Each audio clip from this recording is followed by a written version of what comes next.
Neste ano, celebramos os 150 anos de Alberto Santos Dumont, patrono da aviação, pioneiro da mobilidade aero-urbana e grande referência para todos nós na Embraer.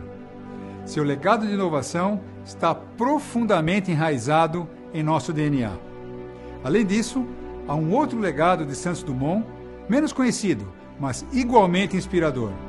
Seu legado de sustentabilidade, que ele nos confiou após uma aventura fantástica, a qual convido todos vocês a conhecer em detalhes agora.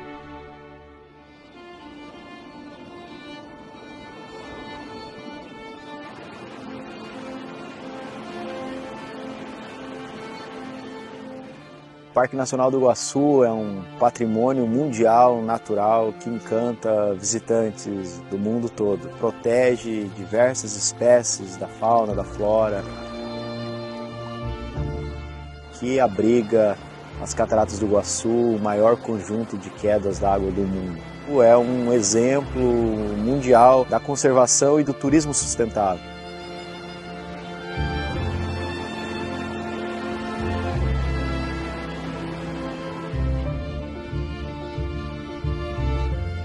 Existe uma estátua de Santos Dumont nas Cataratas do Iguaçu porque em 1916 ele conheceu as quedas, ficou fascinado e interferiu para que a terra das cataratas se tornasse uma área pública. E essa visita e esse contato dele com as cachoeiras e com tudo que ele viu ao redor mudou a vida dele, mudou o rumo da viagem dele, mudou a história da nossa cidade de Foz do Iguaçu, mudou a história das cataratas e mudou também a história do Brasil, por que não? Em 1916, Santos Dumont já era uma celebridade mundial e ele vinha participando de alguns eventos sobre a aeronáutica na América Latina, passou pelo Chile, esse evento era no Chile especialmente, e de lá ele foi convidado a conhecer as Cataratas do Iguaçu pelo lado argentino, porque as cataratas ficam na fronteira entre o Brasil e a Argentina. Em Foz do Iguaçu havia um hoteleiro pioneiro, muito visionário, que soube que Santos Dumont estava hospedado na Argentina e falou com o prefeito da cidade na época para que a cidade fizesse uma comissão e fosse convidar essa celebridade mundial que era um brasileiro para conhecer as cataratas do lado de cá. Conhecer as cataratas na época não era uma coisa tão simples. Foram horas no meio da mata, por uma estrada que era uma picada, na verdade, no meio da floresta. No dia 24, conheceu as cachoeiras e soube nessa visita que essas terras eram terras particulares. Essa área que estamos aqui agora é uma área de um particular. Era uma fazenda do uruguaio Jesus Val. Ele simplesmente era dono de tudo isso aqui e ele escolhia quem ele queria trazer para visitar a sua fazenda. E graças ao aviador Santos Dumont, se encantou com a beleza, com a magnitude e se questionou por que não este lugar ser um parque nacional. O nível do rio Iguaçu, que é o rio das cataratas, ele varia durante o ano. E às vezes o rio fica muito cheio e as cachoeiras também ficam muito cheias. E numa dessas enchentes, o rio trouxe uma tora de madeira, um tronco de madeira, e esse tronco de madeira ficou preso em cima de uma das cachoeiras das cataratas. E ali durante a visita, Santos Dumont resolveu caminhar em cima dessa tora e foi até a ponta da tora olhando o precipício lá de cima. Os relatos de Dona Elfrida Engel, que é filha de Frederico Engel, nos relatos dela ela diz que o pai dela ficou apavorado. E ela relata que Frederico Engel ficou calado, imóvel, não falou nada até esperar Santos Dumont voltar. E quando Santos Dumont voltou, ele disse: olha, o senhor cometeu uma imprudência, poderia ter acontecido uma tragédia. E Santos Dumont declarou: as alturas não me perturbam.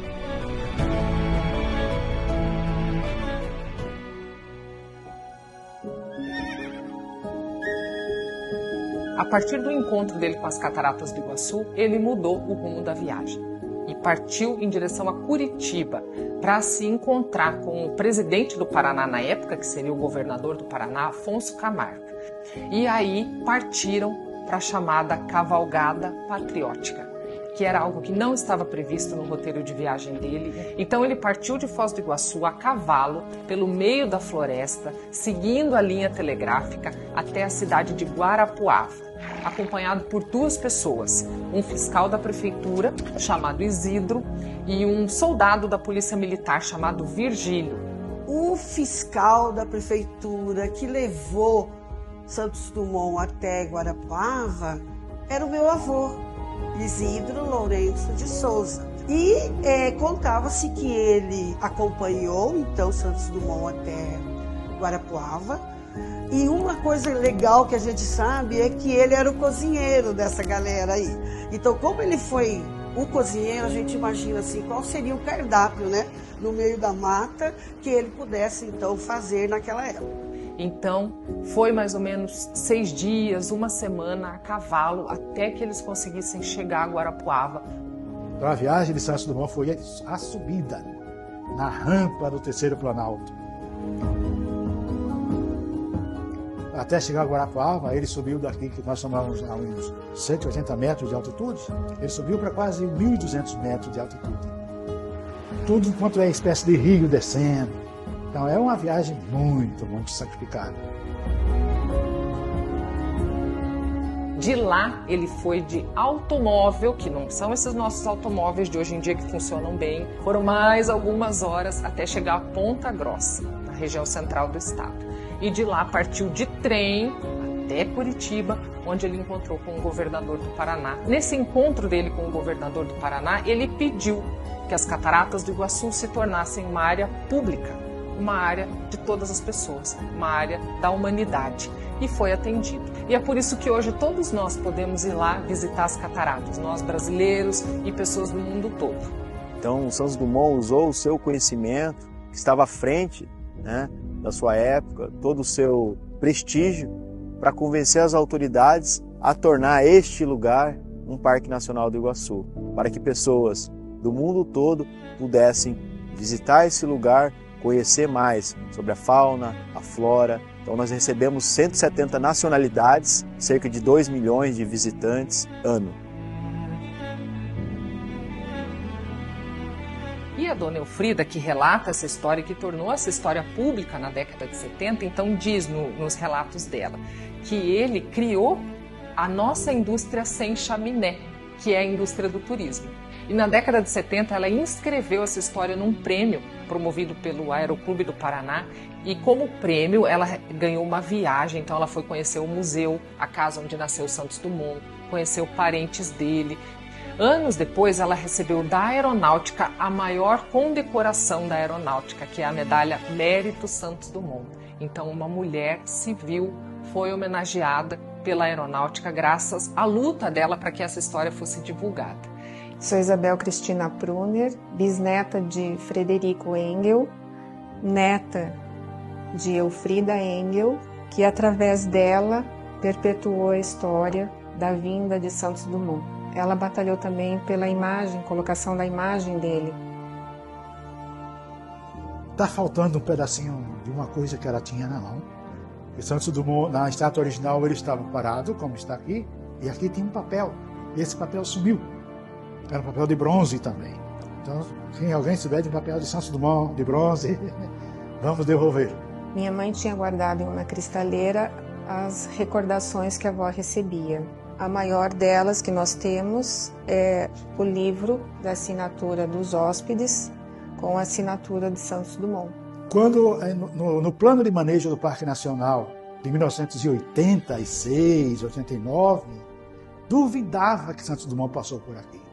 Teve todo esse esforço da dona Elfrida, e já nos anos 90, eu entrei em contato com um dos netos do governador na época, né? E depois que ele me atendeu, eu disse: senador, estão dizendo aqui que o seu pai, o seu avô, nunca encontrou Santos Dumont. Aí ele: quem disse isso? Aí ele se irritou. Na hora ele chamou o assessor dele e fez: fulano, manda o meu sobrinho lá no meu escritório pegar aquela foto que aparece o papai, o Santos Dumont. Revela e manda essa foto para ele. Hoje ninguém questiona que Santos Dumont passou aqui, todo mundo sabe. O pai da aviação vem para Foz do Iguaçu, ele torna o território das Cataratas do Iguaçu hoje o principal ponto turístico da cidade, numa terra pública, e a gente oferece contar essa história para diversos públicos.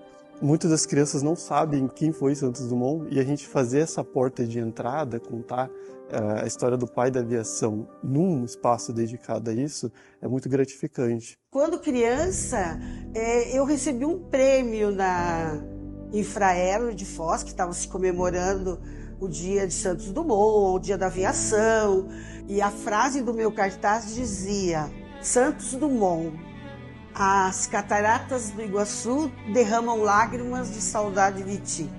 Ele era uma pessoa especial, estava muito à frente do seu tempo, ele tinha um conhecimento muito técnico sobre aviação, sobre cultura, e além, ele entendia de meio ambiente, entendia essa necessidade de se conviver com a natureza.